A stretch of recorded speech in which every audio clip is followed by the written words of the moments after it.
तो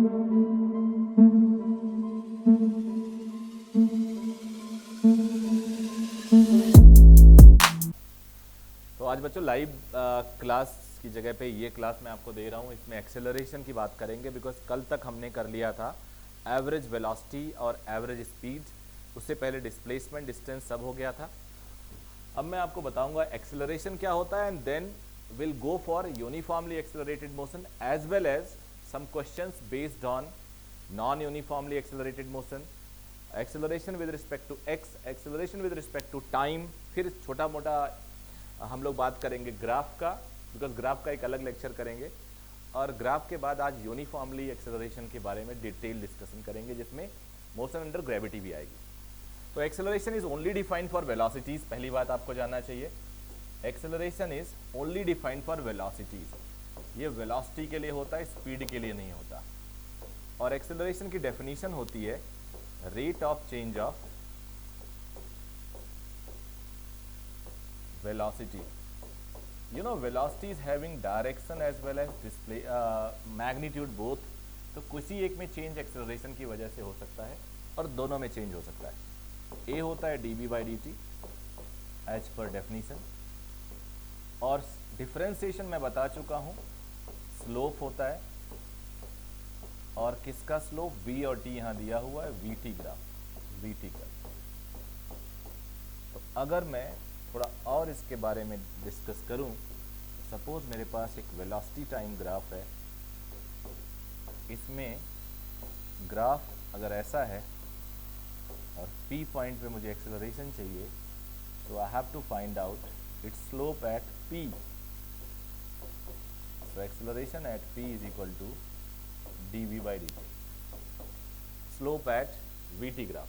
थोड़ा और डिटेल जानते हैं, काफ़ी डिटेल इसके बारे में हमें पढ़ना पड़ेगा। सिंपल सी बात है, अगर मैं 3 ग्राफ बनाऊं, एक ग्राफ है लाइक दिस, एक ग्राफ है ऐसा कुछ, और एक ग्राफ है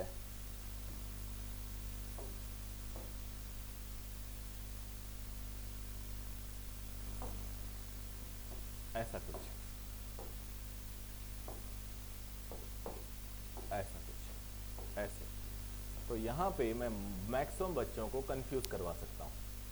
बहुत सारे बच्चे इतने में कंफ्यूज हो सकते हैं और वो गलती करके आ जाएंगे अगर एग्जाम में 4 ऑप्शन आ जाए तो। आईआईटी के कोई आईआईटी में बेसिकली ऐसे कंफ्यूजन किए जाते हैं, मेडिकल में थोड़ा और इजी किए जाते हैं, बट मेडिकल में भी किया जा सकता है। ये तुमसे पूछा जा सकता है कि out of these 3 in which of the part acceleration is negative. तो ये तो मुझे लगता है ये मेडिकल में क्वेश्चन पूछा जाएगा, किसी में भी नेगेटिव नहीं है, सब में देखो एक्सेलरेशन ऊपर है। लेकिन अगर तुमसे पूछा जाए in which of the graph, you know there may be an option of A B C, velocity is decreasing, in which of the graph velocity time is decreasing, velocity is decreasing, तो maximum बच्चे C option को टिक कर देंगे, जबकि answer एक भी नहीं है। सब सी टिक कर देंगे। उन्हें लगा एक्सेलरेशन नीचे आ रहा है तो वेलोसिटी भी नीचे आएगा। ये गलत है, एक्सेलरेशन पॉजिटिव है। हाँ, एक्सेलरेशन का मैग्नीट्यूड कम होता जा रहा है। ध्यान से सुनना मेरी बात, ये सबसे इंपॉर्टेंट बात है इसके डेफिनेशन में अभी तक की, सबसे इंपॉर्टेंट बात है, और ये मिस्टेक बहुत बच्चे करते हैं। एक्सेलरेशन मेरे भाई नीचे हो रहा, कम हो रहा है, लेकिन है तो positive he.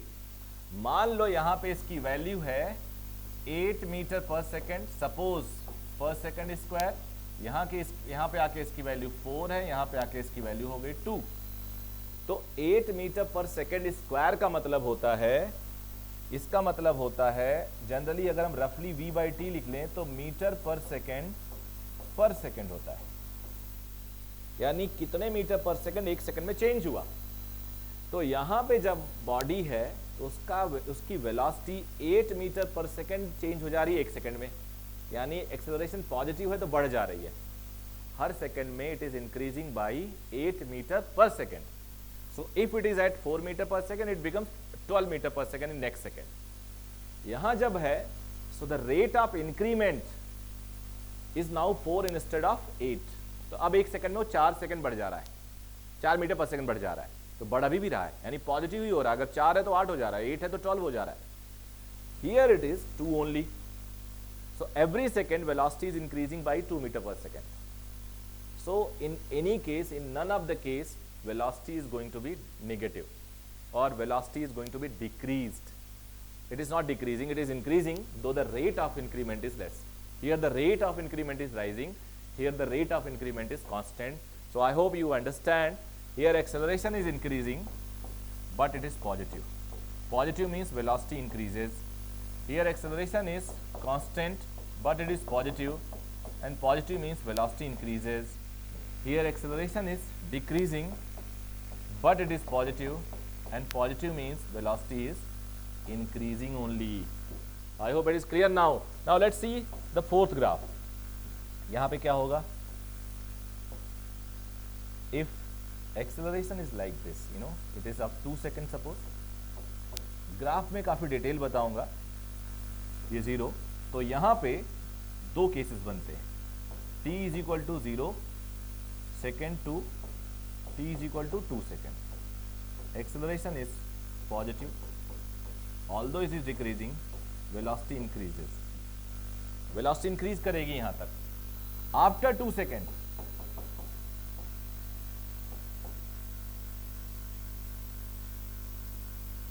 to any other time, more time, मतलब I should say, रुक जाओ थोड़ा और क्लियर कर दूं, ग्रेटर देन 2 सेकेंड, 2 सेकेंड के बाद क्या होगा? एक्सेलरेशन इज नेगेटिव, अब यहां वेलोसिटी डिक्रीज करेगी। तो ये इतना इस लेवल पे क्लैरिटी लेके चलना पड़ेगा अगर आप बेसिक अपना स्ट्रांग करना चाहते हैं। बेसिक स्ट्रांग तो सब स्ट्रांग, बाकी चीजें बहुत छोटी होती हैं। तो अब इसके बाद हम लोग क्या करते हैं मैं बताता हूं आपको। एक्सेलरेशन की डेफिनेशन हो गई, अब एक्सेलरेशन बेस्ड कुछ क्वेश्चन करेंगे, लेकिन थोड़ा बहुत उससे पहले कुछ और जान लेते हैं। अभी मैंने आपको बताया acceleration is dv by dt. If I multiply by ds or dx and divide it by ds or dx, then you may write it ऐसे, इसको ds by dt अलग लिखो, dv by ds अलग लिखो, तो ये बन जाता है v dv by ds. Acceleration का ग्राफ यहां से भी सोचा जा सकता है और यहां से भी सोचा जा सकता है। इसको भी हम ऐसे भी लिख सकते हैं, ऐसे भी लिखा जा सकता है एक्सेलरेशन को। तो v dv by dx अगर sx है तो यहां से भी हमारे पास क्वेश्चन आते हैं, यहां पे भी आते हैं। तो अब इसको कैसे सॉल्व किया जाए, एक आध क्वेश्चन ले लेते हैं फिर देखते हैं। तो मान लो मेरे पास एक क्वेश्चन है, एक एग्जांपल है। If displacement of a body is given as 3t square minus 60, find out the time when its acceleration, बहुत ही बेसिक क्वेश्चन है, बिकम 0। बहुत ही छोटा सा एग्जांपल है, जस्ट टू स्टार्ट विद। फिर हम लोग यूनिफॉर्म एक्सेलरेशन पे आएंगे, फिर वो फंक्शनिंग डेरिवेशन करेंगे फार्मूले का, तीनों इक्वेशन का, और फिर हम उस पर बेस्ड क्वेश्चन सॉल्व करेंगे आज। और 1 डायमेंशन का काफ़ी कुछ क्लियर कर दूंगा मैं आज आपका। s is equal to 3t square minus 60। तो अब इसको सॉल्व कैसे करते हैं देखते हैं। v is equal to ds by dt, पहले वेलोसिटी निकाल लेते हैं। तो 60 t स्क्वायर का 2t होता है minus 6, and acceleration is dv by dt। You differentiated, t का डिफरेंशिएशन 1 और इसका 0, so it is constant and it cannot be 0।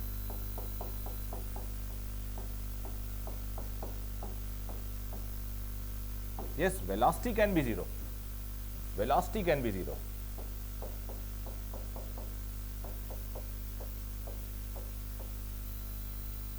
Velocity can be zero,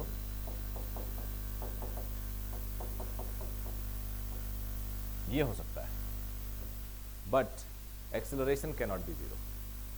तो ये, और मैं इसको ग्राफ वाले चैप्टर में आपको बताया हूं कि ग्राफ जब मैंने पढ़ाया है तो ग्राफ में मैंने बताया कि अगर क्वाड्रेटिक बनता है तो एक्सेलरेशन कांस्टेंट होगा, लीनियर बनता है तो एक्सेलरेशन होगा ही नहीं, क्यूबिक होगा तो एक्सेलरेशन वेरिएबल होगा। ऐसे सारे ग्राफ मैंने जब वहाँ पे बताए थे तो टी पे डिपेंडेंसी भी बताई थी कि अगर एस पे n पावर है तो वेलोसिटी पे n-1 पावर होगा टाइम पे, एंड एक्सेलरेशन में n-2। तो ये मैंने ग्राफ वाले वीडियो बनाया है, उसका लिंक मैं आज इसमें दूंगा, और अगर वो दोबारा प्रीमियर हो सकता है तो मैं कोशिश करूंगा उसको कर दूँ। तो ये हो गया बेसिक सी बात। अब थोड़ा आगे बढ़ेंगे हम लोग। अच्छा, कुछ थोड़ा एक बात और बता दूं, एक्सेलरेशन जब है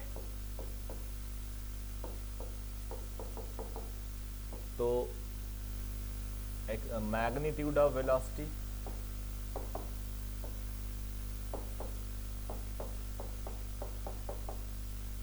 changes, direction of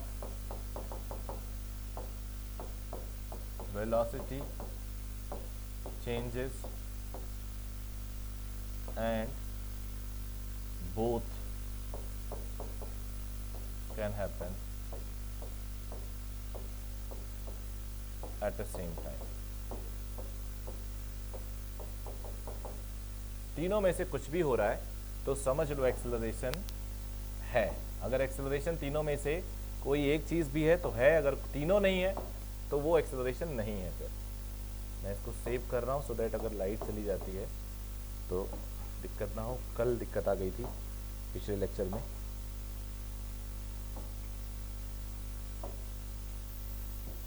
अब आ जाते हैं uniformly accelerated motion.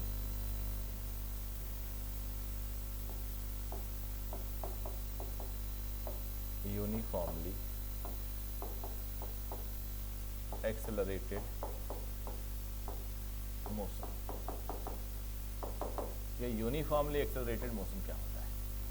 Uniformly accelerated motion में a is equal to constant. तो इसका ग्राफ देख लेते हैं। किसी कांस्टेंट एक्सेलरेशन का ग्राफ बनाना कितना आसान है, you know it. Let it be this. Suppose body starts from a point A and it reaches to point B, and body starts with speed u under acceleration of A and it reaches with speed v in time t. So initial time was 0 and it has taken t time to reach there. In this duration of time, body travels s displacement. So we have to find out a relation between them. What we know initial speed, we know the total time, and rest acceleration also we know.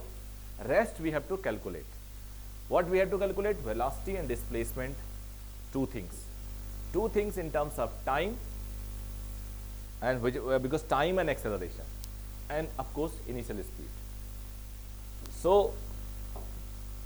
we should start with, since velocity is equal to dv by dt is equal to acceleration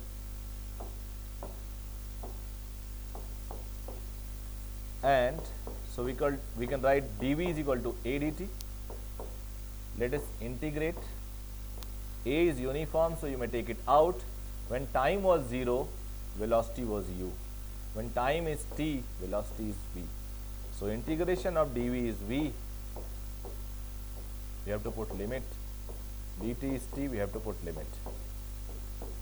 Upper limit minus lower limit. Same way here also.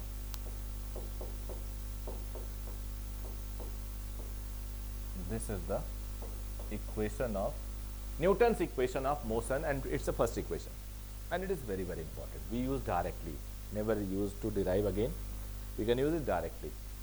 In junior classes, teacher used to give this equation with the or derive this equation with the help of graph only. तो वो भी मैं कर सकता हूँ, लेकिन अभी इसको ऐसे छोड़ रहा है। अब आगे बढ़ते हैं। अब डिस्प्लेसमेंट के लिए, तो इसके बाद मैं सेकेंड इक्वेशन डिराइव करता हूं, since ds by D T is equal to V,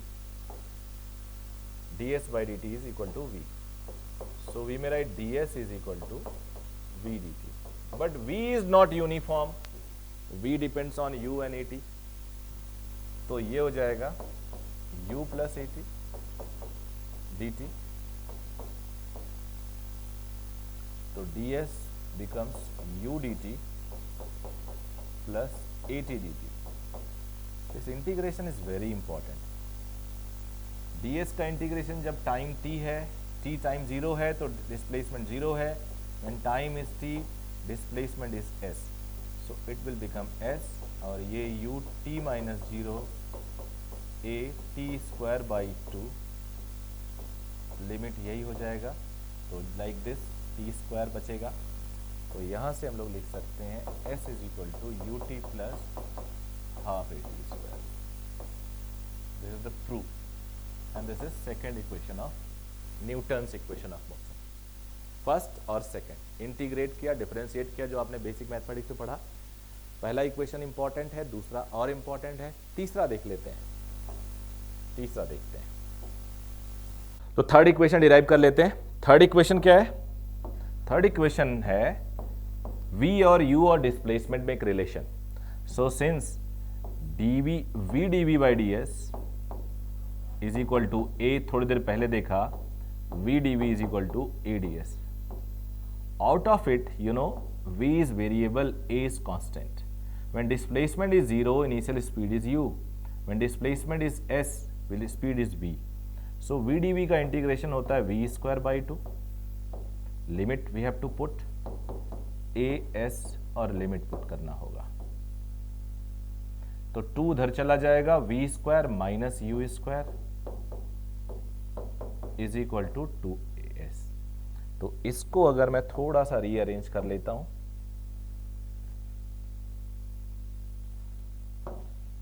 so equation is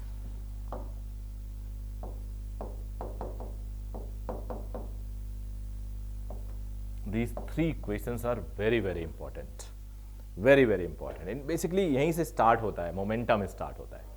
तो काइनेमेटिक्स का मोमेंटम यहां से स्टार्ट होता है. हालांकि प्री मोमेंटम डेफिनेशन होता है इससे, इससे, और v is equal to d v by D t, इससे. उसके बाद अगला मोमेंटम का पड़ाव आप कह सकते हो इसको. तो चलो अब इसके बारे में इसको थोड़ा समराइज करते हैं और यूजेस देखते हैं इसका क्या क्या हो सकता है. बहुत सारे यूजेस हैं इसके.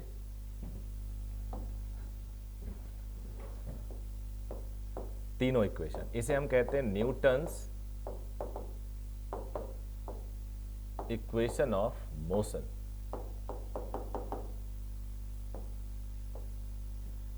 फर्स्ट इक्वेशन है v is equal to u plus a t. Second equation है s is equal to u t plus half a t square. Third, ये 3 इक्वेशंस हैं. और इसमें अगर हम ग्राफ बनाएं, acceleration versus time, velocity versus time, although graphical graph वाले chapter में काफ़ी डिटेल बताया है मैंने, लेकिन यहाँ भी मैं बता देता हूँ. एक्सीलरेशन यूनिफॉर्म, स्पीड यहाँ से u से v, और डिस्प्लेसमेंट 0 से ऐसे. ये टी टाइम पे ये ग्राफ है तीनों का. बट अब जो मैं पढ़ाऊंगा वो थोड़ा और इंटरेस्टिंग होगा. यूनिफॉर्मली एक्सेलरेटेड मोशन के लिए होगा, और कुछ बातें हम लोग थोड़ा और करेंगे न्यूमेरिकल पॉइंट ऑफ व्यू से. इस साल एक नीट में क्वेश्चन भी आया था, ऑल्दो तुम सरप्राइज होगे, वो क्वेश्चन क्लास 10th के एक बड़े exam national talent search exam में ऑलरेडी आ चुका है. तो क्लास 10th के एग्जाम्स को नीट में एनटीएससी के एग्जाम को नीट में पूछ लिया जाता है. तो आप सबका अगर कोई जानने वाला छोटा भाई बहन हो तो उसे एनटीएससी की प्रिपरेशन कराओ. एनटीएससी 9-10th का सबसे बड़ा एग्जाम होता है, जस्ट लाइक आईआईटी जेई. उस लेवल का माइंड खुल जाता है बच्चे का अगर वो एनटीएससी पढ़ता है. तो एनटीएससी अगर तैयारी आपका घर में कोई कर रहा है तो उसको वही लेक्चर दिखाओ जो तुम देख रहे हो. 9th क्लास से उसे उसी लेवल पे पढ़ाओ, फिर देखना 11वीं 12वीं में उसे आईआईटी दिला दोगे तो आईआईटी में पढ़ेगा अगले साल. आप उसे नीट दिलाओगे, टॉप के में MBBS कॉलेज में पढ़ेगा।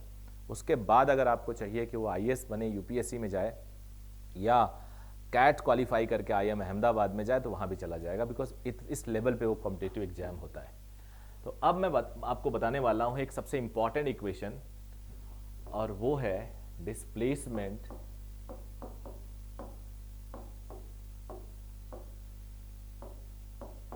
इन nth सेकेंड, जिसे आप nth बोल सकते हो। और इस पे मैंने क्वेश्चन अपने टेलीग्राम चैनल पे पूछा था, कम्युनिटी पेज पे पूछा था कि डायमेंशनली करेक्ट है ये इक्वेशन, और बच्चों ने 40-30% बच्चों ने बोला था कि करेक्ट नहीं है, जबकि वो गलत बोल रहे थे। कोई भी इक्वेशन जब वो सही है तो डायमेंशनली भी सही होगा, because only same dimensions can be added, subtracted and equated. तो एक बड़ा मिसकंसेप्शन है बच्चों में, तो मैं आज क्लियर कर दूंगा। ये भी डायमेंशनली करेक्ट है, वो भी डायमेंशनली करेक्ट है जो आएगा। अब देखो, इसको डिराइव करेंगे हम लोग। Displacement in first second,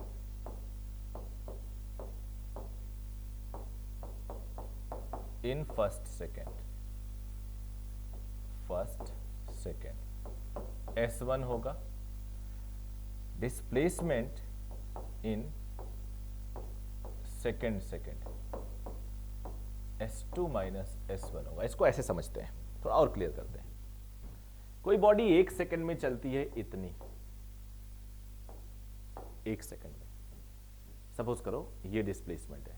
2 second में बॉडी इतनी चलती है, बॉडी 3 सेकंड में इतनी चलती है। ऐसे करते करते n-1 सेकंड में इतनी चलती है।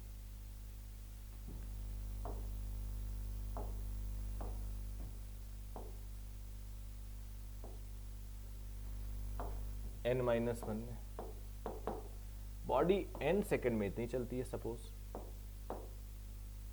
ये। तो फर्स्ट सेकंड में ये होगा फर्स्ट सेकंड, यही होगा फर्स्ट सेकंड, सेकंड ये होगा दूसरे सेकंड में। हिंदी में बोलो तो ज्यादा क्लियर है। फर्स्ट सेकंड पहले सेकंड में कितना चला, सेकंड यानी दूसरे सेकंड में चला, 2 सेकंड में नहीं, दूसरे सेकंड में इतना चला, ये सेकंड होगा। थर्ड सेकंड, तीसरा सेकंड, 3 सेकंड नहीं, तीसरा सेकंड, तो ये थर्ड सेकंड में, एक्सक्लूसिव थर्ड सेकंड में। और ये उसके बाद फोर्थ, और यानी अगर सेकंड देखा जाए तो S2 माइनस S1 है, पूरे में से इसको हटा दो। 3 देखा जाए तो S3 माइनस S2 है। Displacement in third second S3 minus S2। अब जरा गेस करो, डिस्प्लेसमेंट इन फोर्थ सेकंड क्या होगा, S4 माइनस S3। ऐसे करते करते डिस्प्लेसमेंट इन nth सेकंड क्या होगा, Sn माइनस Sn-1। यानी अगले से जिस जौन सा वाला सेकंड चाहिए उससे पहले वाला सेकंड का डिस्प्लेसमेंट माइनस कर दोगे। तो ये मेथड हो गया डेरिवेशन का। और अगर ये मेथड आपको आता है तो आपका कोई कुछ नहीं बिगाड़ सकता, फिर आप कभी भी डिराइव कर लोगे। तो इस पेज के बाद अगले पेज में इसको मैं करी करूंगा।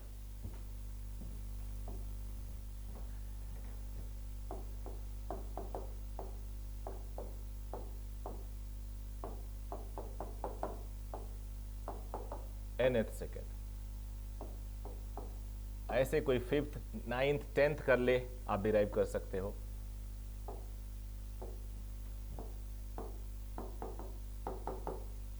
n is a time,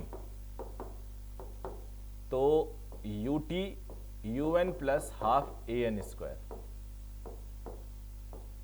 minus un plus half an square, ये हो गया।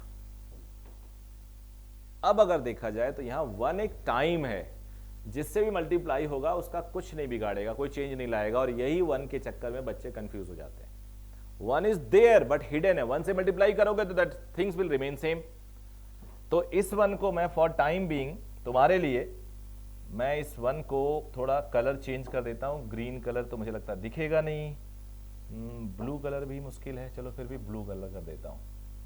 ये n-1, n-1। अब जहां जहां 1 आएगा मैं ब्लू रखूंगा और बाद में हटाऊंगा आखिरी में।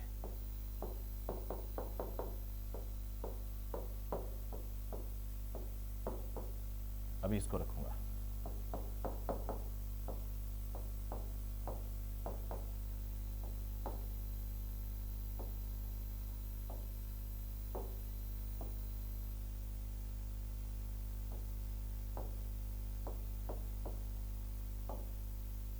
दिस वन, ब्रैकेट ओपन करते हैं।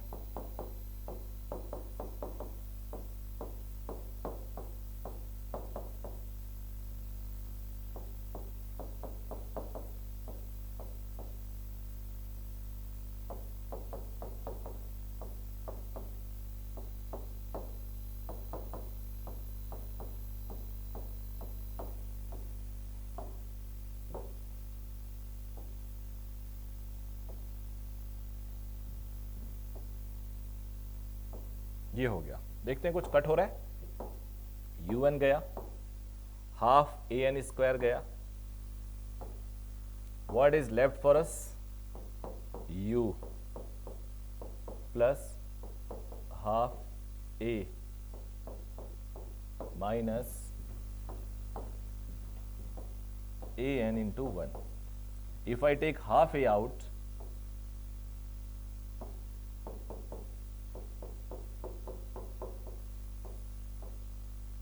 we will be getting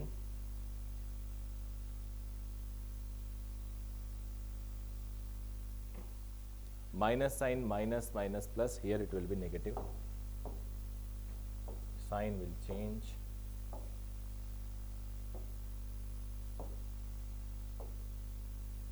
Plus.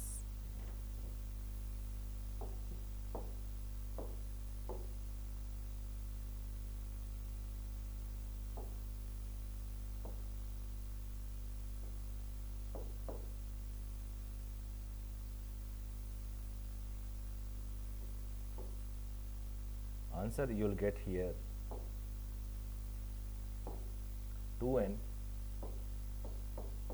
minus 1²। इसी को हम लोग लिख देते हैं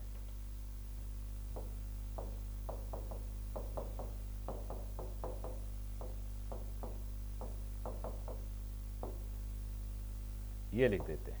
एक्चुअल में वो ये होता है, एक्चुअल में वो ये होता है, 1 यहां होता है और एक 1 का स्क्वायर होता है। तो डायमेंशनली कोई इनबैलेंस नहीं है, डायमेंशनली करेक्ट, लॉजिकली करेक्ट और प्रैक्टिकली भी करेक्ट है।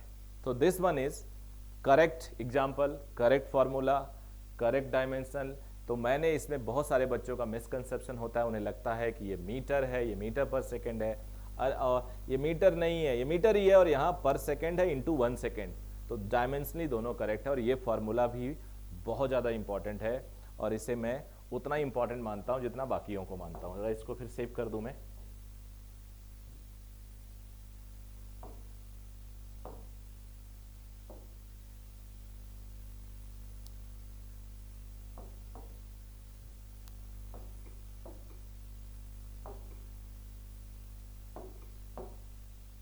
ओके अब आगे बढ़ते हैं।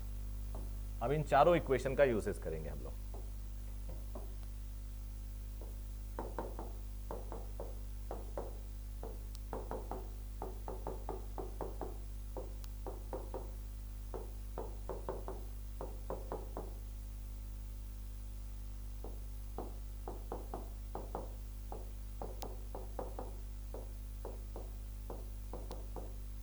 इन चारों इक्वेशन को यूज करेंगे।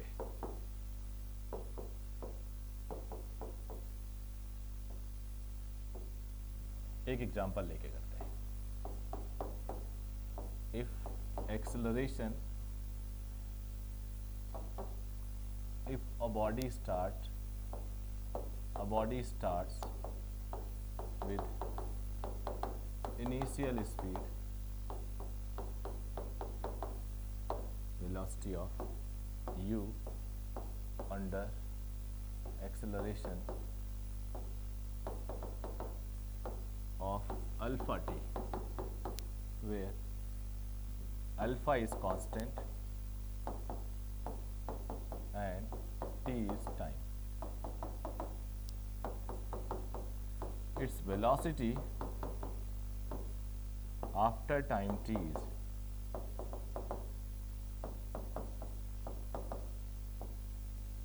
v is equal to u plus alpha t. v is equal to u plus alpha t square. v is equal to u plus alpha t square by 2.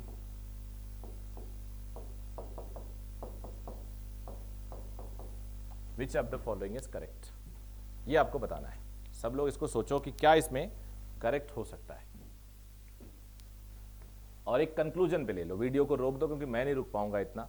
आप इसको एक कंक्लूजन ले लीजिए और उसके बाद आंसर बता दीजिए.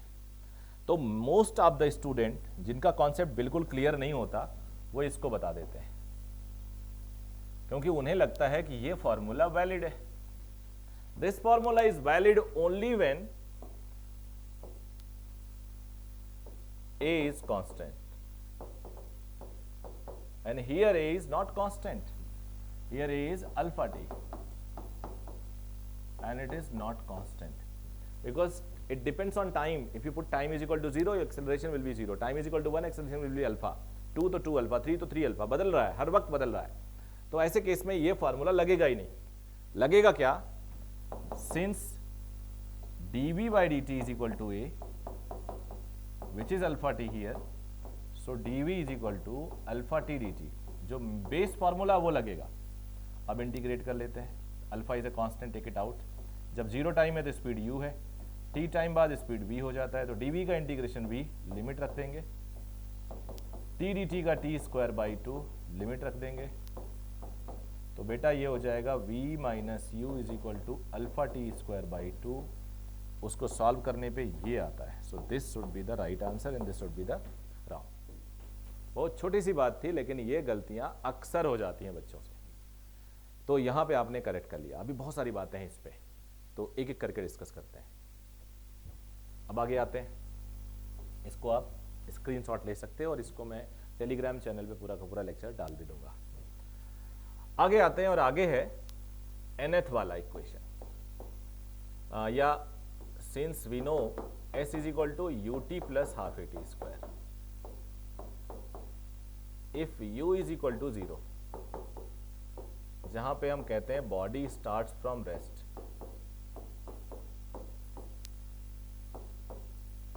Body starts from rest, so t is equal to 0 पे s 0 पे 0 आ जाएगा, t is equal to 1 पे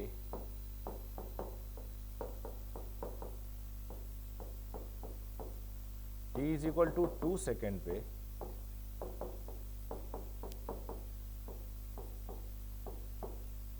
t is equal to 3 second पे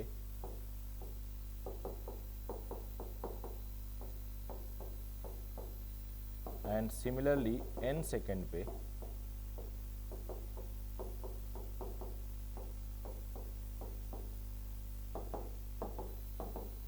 यानी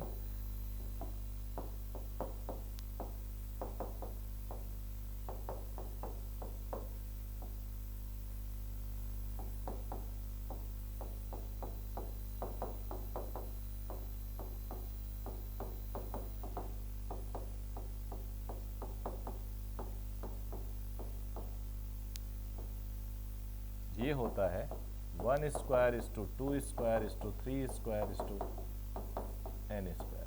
ये आता है. तो कई बार डायरेक्ट ये पूछा जा सकता है आपसे. अब आगे क्या होगा एक एक करके मैं बताऊंगा आपको. दिस वन इज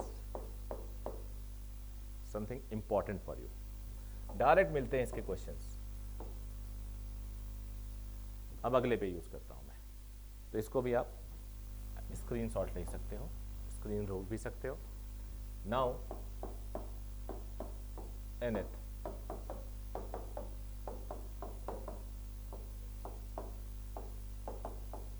ये हो गया.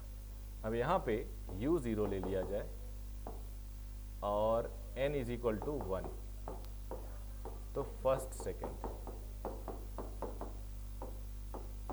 2 into 1 minus 1, so it is half a 1 आ जाएगा. सेकेंड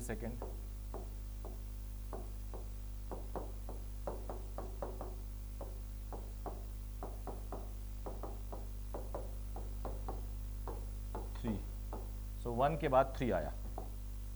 थर्ड सेकेंड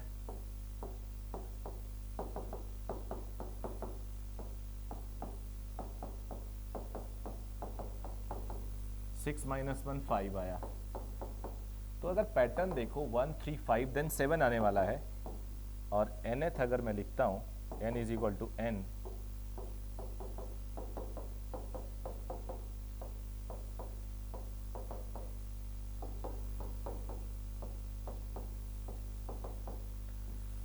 इसमें कंक्लूजन लिया जाए फर्स्ट सेकेंड थर्ड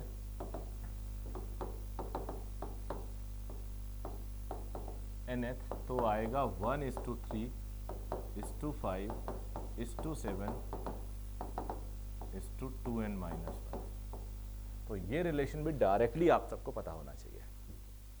तो पूरा का पूरा हमने अभी बेसिक फॉर्मूले पे बेस्ड क्वेश्चन देखे. अभी और सारा है, मोशन अंडर ग्रेविटी देखना है और उससे रिलेटेड क्वेश्चन करना है. इसके भी बहुत सारे क्वेश्चंस हैं. तो थ्योरी के बाद कुछ न्यूमेरिकल्स, अगर ऐसा दोनों कॉम्बिनेशन होता है तो मज़ेदार सिचुएशन रहेगा. तो एक क्वेश्चन करेंगे अभी, इसके बाद थ्योरी पढ़ लिया, अब इस पे बेसिक न्यूमेरिकल. ये भी इन टर्म्स ऑफ न्यूमेरिकल ही आता है, एग्जामिनेशन में डायरेक्टली तुमसे पूछा जाएगा ये, तो इसको आप नोट कर लो और थोड़ा समझो, क्योंकि स्क्रीनशॉट लेके तो मैं नोट करवा सकता हूँ आपको 1 सेकंड के अंदर, और टाइम पूरा का पूरा बच सकता है. अब एक क्वेश्चन करते हैं, एग्जाम्पल.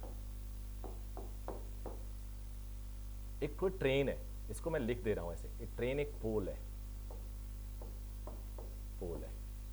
ट्रेन जब पोल से पास करती है ट्रेन का engine, so it is travelling with speed u. When back part of the train is passing the same pole, it is traveling with the speed v. What would be the speed of the mid part of the train when it passes through the same pole? You got the question? Question is, let me make it more clear, diagram wise also. This one is a train. When engine of a train crosses, solve करो इसको, engine of a train crosses the pole, then its speed is u. When back of the train passes through the pole, its speed is v, velocity. What would be the velocity of the mid part of the train when it passes through the same pole? It changes its speed magnitude, so definitely there must be some acceleration or maybe a retardation. कुछ तो है, plus है minus है, कोई फर्क नहीं पड़ता, but कुछ है. जब कुछ है ये, तो नेचुरली और स्ट्रेट लाइन में हो रहा है तो तुम्हारे लिए आसान हो जाता है. पहला इक्वेशन है, दूसरा इक्वेशन है, तीसरा है, कोई भी अप्लाई करो आंसर आ जाएगा. वेलोसिटी चाहिए. अच्छा, ट्रेन दिया हुआ है तो नेचुरली ट्रेन का लेंथ हम एज्यूम कर सकते हैं. मिड पॉइंट है तो ये भी हमें पता है कि आधा लेंथ होगा. तो यहां से हमें कुछ हिंट दिया हुआ है. जब भी कोई क्वेश्चन मिलता है तो पहले देखो कि कौन सा कॉन्सेप्ट से कनेक्टेड है, फिर देखो उस कॉन्सेप्ट को सॉल्व करने के लिए, अप्लाई करने के लिए क्या क्या हिंट दिए हुए हैं. तो कॉन्सेप्ट ये कि यूनिफॉर्मली एक्सेलरेटेड है, ये गिवन है क्वेश्चन में. अदरवाइज वेरिएबल एक्सेलरेशन होता तो कुछ और कंडीशन देता, वो ऐसे डायरेक्टली नहीं पूछ सकता था. लेंथ दिया हुआ है, स्ट्रेट लाइन मोशन है. तो अब मुझे अगर इसको सॉल्व करना हो, let the length of the train is l, मैं इसके लेंथ को l मान लूंगा. l लेंथ चलने पे स्पीड u से v हो गई, तो since v square is equal to u square plus 2as, तो v स्पीड हो गई, इस इनिशियल u थी और लेंथ l चला, तो यहां से मैं निकाल सकता हूं 2al and it will be v square minus u square. Equation 1 हो गया. अब आ जाते हैं second condition. It was first condition. Now second condition.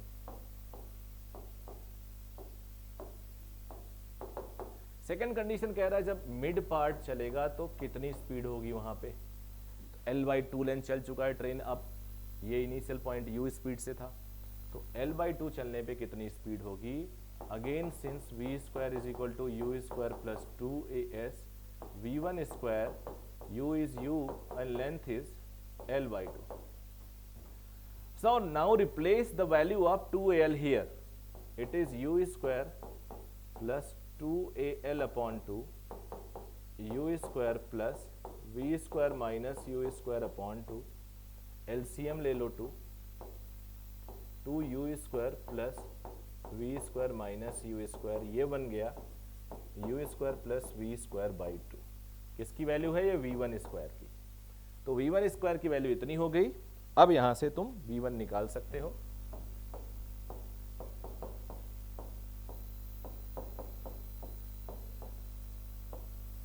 Square की स्पीड का एवरेज, ये इसका सॉल्यूशन हो जाता है. तो देखिए कोई टफ था क्या? अब इसके बाद एक आध हम लोग ग्रेविटेशन पे जाएंगे, एक आध क्वेश्चन और सॉल्व करेंगे. एक क्वेश्चन मैं सॉल्व करता हूं हमेशा ग्राफिकल अप्रोच से. ग्राफिकल अप्रोच से उस क्वेश्चन को ग्राफिकल से बेस्ट मेथड से सॉल्व कर सकते हैं, बट उसको ग्राफ में पढ़ाया भी है मैंने, लेकिन यहाँ पे मैं बिना ग्राफ के उसको सॉल्व करता हूँ. और फिर उसके बाद जब ग्राफ में आप देखोगे तो आपको मजा आ जाएगा. That is the best method. So यहाँ बिना ग्राफ के और वहाँ पे ग्राफ के साथ. तो अब चलते हैं आगे.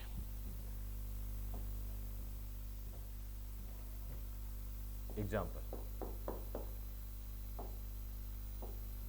a train starts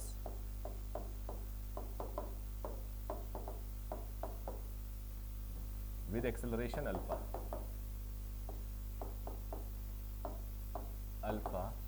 from station A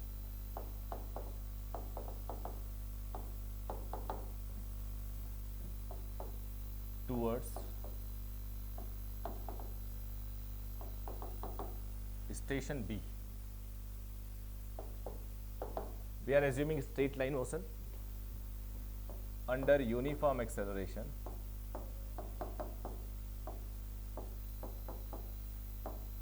of it is given with uniform acceleration.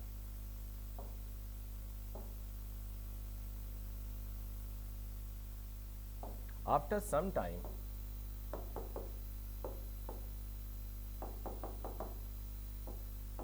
driver applied a brake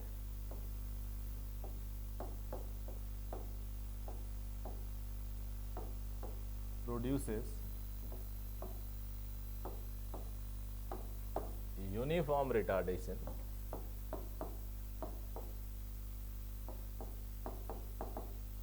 of beta meter per second square.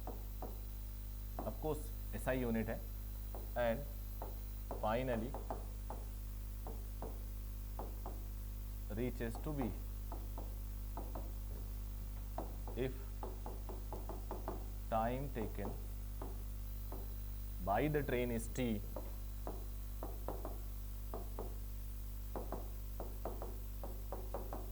find maximum velocity during the journey, total displacement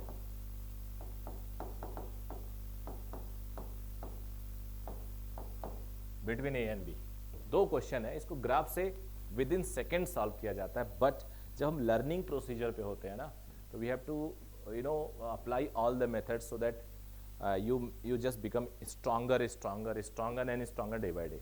her method जानना चाहिए, तब जाके हम एक smart method develop कर पाते हैं. हम लोग को शॉर्टकट्स इसलिए पता होता है क्योंकि हमने एक क्वेश्चन को 10-10 बार 50-50 बार भी किया होता है, तो हमें शॉर्टकट्स पता होता है. हमें पहली बार किया होगा तो हमें नहीं पता होता. सॉल्यूशन देखो, मान लो स्टेशन ये है, ये भी है. बहुत ट्रेन स्टार्ट करती है तो ट्रेन की स्पीड 0 होगी. फाइनली रीच करती है तो ट्रेन की स्पीड 0 होगी. अब एक्सेलरेट हो रहा है ट्रेन, फिर कहीं तक वो वेलोसिटी बढ़ा रहा है. फिर एक पॉइंट पे आया, ड्राइवर ने ब्रेक मार के रिटार्डेशन लगा दी. रिटार्डेशन का मतलब negative acceleration.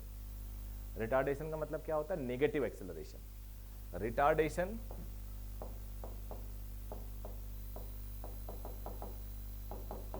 Negative acceleration generally ऐसा कह सकते हो, स्पीड डाउन करना है. स्पीड कम होने, वेलोसिटी कम होने को रिटार्डेशन कह सकते हो। स्लो होने लगा, ब्रेक लगा दिया, तो जहां तक ब्रेक नहीं लगा होगा वेलोसिटी बढ़ रही होगी ट्रेन की। तुम अपने स्कूटर को एक्सीलेटर लो, स्पीड बढ़ती रहती है, तो स्कूटर में तो एक प्रोविजन है कि वो स्पीड एक टाइम के बाद कांस्टेंट हो जाती है कितना भी घुमाओ, लेकिन एक्चुअल फिजिक्स कहता है एक्सेलरेशन है तो स्पीड बढ़ती रहेगी बढ़ती रहेगी बढ़ती रहेगी। तो ये हम एक्चुअल फिजिक्स की बात कर रहे हैं, स्पीड बढ़ रही है। जहां पे उसने ब्रेक लगाया वो उसका मैक्सिमम स्पीड रहा होगा, ये आपको मानना पड़ेगा। ब्रेक लगाया यानी स्लो डाउन शुरू हो गया, तो जहां पे ब्रेक लगाया वो मैक्सिमम स्पीड, और स्लो डाउन होते होते होते होते वो एक जाके रुक गई, तो यहां आके रुक गई। तो ये पूरा सिचुएशन ऐसा है। अब यहां पे टोटल टाइम लगा है t, लेकिन ब्रेक लगा ये टाइम नहीं दिया है, तो मान लो ये टाइम लगा t1 और यहां पे टाइम लगा t2। ये इस तरह से नहीं दिखाएंगे क्योंकि डिस्प्लेसमेंट जैसा दिखता है। यहां टाइम लगा t1, यहां टाइम लगा t2। तो अब अपने पास दो टाइप की जर्नी को दो पार्ट में ब्रेक करेंगे और दोनों पार्ट को हम एक साथ मिलाएंगे, because t1 plus t2 is t। s1 s2 निकालेंगे, s1 s2 s हो जाएगा। यहाँ का डिस्प्लेसमेंट अगर s1 है, यहाँ का डिस्प्लेसमेंट s2 है, तो दोनों को ऐड कर लेंगे तो s हो जाएगा। तो ये ओवरऑल क्वेश्चन को हमने समझ लिया है। अब हमारे पास यूनिफॉर्मिटी वाला 3 इक्वेशन है, उनको यूज करके इसका आंसर आराम से निकालेंगे और उसमें हमें किसी को कोई दिक्कत नहीं होने वाली है, तो समझ लेना तुम लोग। और एक मेथड मैंने और बता रखा है, वो मेथड अगर लगाओगे तो और आसान हो जाएगा, that is a graphical method. उसको ग्राफ वाले पार्ट में हमने सॉल्व करा रखा है, तो थोड़ा छोटा करूंगा इस पूरे क्वेश्चन को और स्क्रीन, जिससे तो मेरे पास टाइम मिल जाए, मेरे पास जगह मिल जाए इसको सॉल्व करने के लिए। अब मैं सॉल्व करता हूँ पार्ट 1 यानी यहाँ से यहाँ तक v is equal to u plus a t से v max u0 alpha t1, so t1 is v max upon alpha। part 2 v is equal to u plus at, v is 0, u is v max, alpha is minus beta into t2। जरा एक बार समझो, second part जो है वो यहां से start होगा यहां तक, तो यहां पे इनिशियल स्पीड v मैक्स, यहां पे फाइनल स्पीड 0 और यहां पे रिटार्डेशन माइनस बीटा। तो initial speed v max, final speed 0 और रिटार्डेशन माइनस बीटा। तो v जो है वो बेसिकली फाइनल स्पीड होता है, speed velocity after time t। तो अब इसको हम लोग यहां से t2 निकालेंगे और ये हो जाएगा v मैक्स अपॉन बीटा। अब इन दोनों को ऐड कर लेते हैं,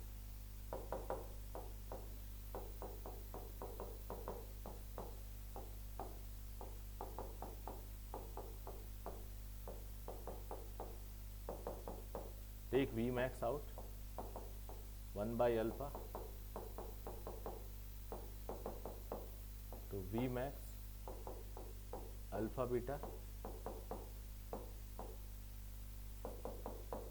तो v max हो गया बेटा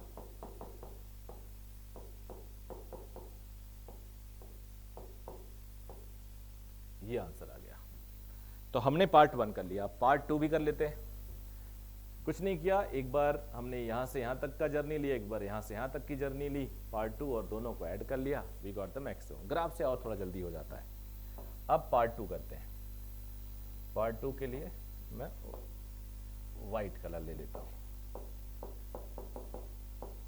सिंस v स्क्वायर, नहीं अब ये पहला क्वेश्चन था, ये b था, अब इसमें भी पार्ट 1 पार्ट 2 है।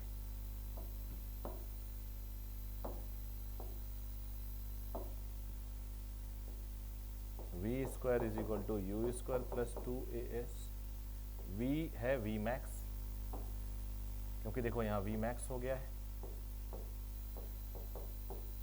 u0 टू अल्फा s1, तो s1 होता है v max square upon 2 alpha. Part 2, since v square is equal to u square plus 2as, v0 ultimately initial है v मैक्स, रिटार्डेशन है माइनस बीटा लिखेंगे, beta है तो minus beta लिखेंगे,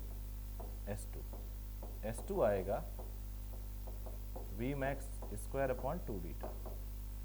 इनको ऐड कर देते हैं, सिंस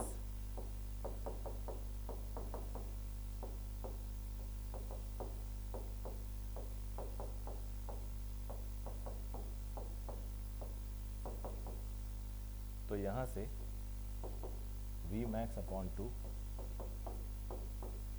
और 1 बाई अल्फ़ा 1 बाई बीटा, ये आ गया। वी मैक्स की वैल्यू रख देते हैं,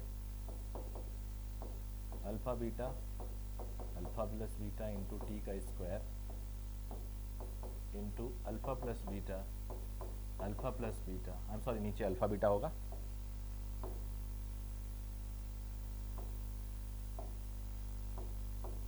तो आप देखोगे तो ये alpha beta upon alpha plus beta का स्क्वायर है, ऊपर नीचे है अल्फ़ा बीटा, ऊपर अल्फ़ा प्लस बीटा, तो एक पार्ट कैंसिल हो जाएगा, स्क्वायर यहाँ से हट जाएगा, सिर्फ टी पे स्क्वायर बचा रहेगा। तो s is equal to half alpha beta alpha plus beta square. ये कैलकुलेशन सब आपको अपने से करना चाहिए, बिल्कुल भी नहीं देखना चाहिए मैं क्या लिखवा रहा हूँ, मेथड देखना चाहिए और खुद कैलकुलेशन करना चाहिए अगर आप डेवलप करना चाहते हो अपने अंदर से कॉन्फिडेंस को। तो ये मेथड, इस क्वेश्चन को हम बहुत शॉर्ट तरीके से भी सॉल्व कर सकते थे, इजी मेथड से भी सॉल्व कर सकते थे, बट वो ग्राफ में बताऊंगा। तो ये it was all about today's lecture, और आई होप इससे आप सीखोगे, प्रैक्टिस करोगे, फिर पूरा का पूरा 20 से 50 क्वेश्चन सॉल्व करेंगे, उसको सॉल्व करके दे दूंगा, वो सॉल्व करोगे तुम्हारा कॉन्फिडेंस और बढ़ेगा। न्यूमेरिकल प्रैक्टिस जिसे कहते हैं, तो न्यूमेरिकल प्रैक्टिस करने में और मज़ा आएगा। तो थैंक यू वेरी मच।